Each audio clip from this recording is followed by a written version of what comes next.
প্রশাসন যে গাড়িগুলি এসেছিল, আমরা নামার পরেই খবর পাচ্ছি তার একটি গাড়ি আছে, কিছু লোক নানা রকম হুমকি ইত্যাদি করে 3টি ড্রাইভার এবং গাড়ি সেখান থেকে সরিয়ে দিয়েছে।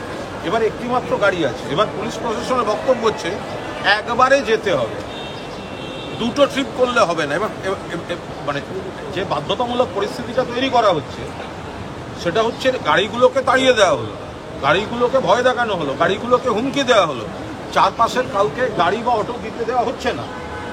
এবার আমাদের কাছে একটি গাড়ি আছে, 3টি গাড়িকে হুমকি দিয়ে ফেরত পাঠানো হয়েছে। 4টে গাড়ি এসেছিল, তার 3টেকে বার করে দেওয়া হয়েছে, তারা ঢুকতেও পারছে না। একটা গাড়ি এবার যদি আমাদেরকে একবার মানে দুটো ট্রিপও করে, সেটা এখন পুলিশ বলছে না একবারে দিতে হবে। আমরাও ঠিক করে নিয়েছি, ব্যাগ একটা গাড়িতে দিয়ে দেবো, হাঁটতে শুরু করবো, তারপর police.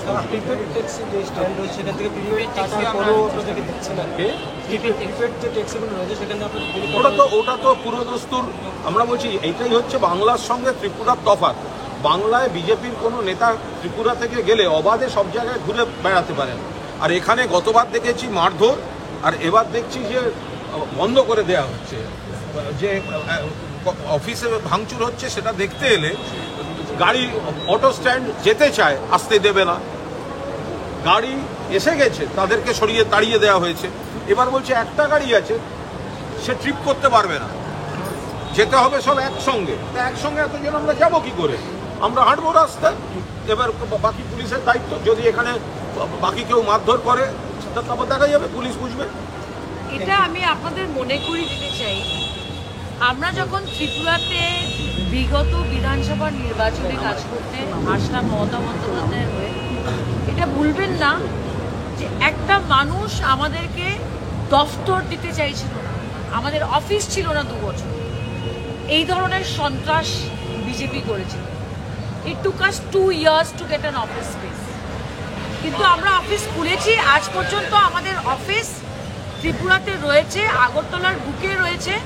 And we are shocked যে একটা গণতান্ত্রিক দেশে এইভাবে একটা দলের অফিসকে ভাঙচুর করেছে।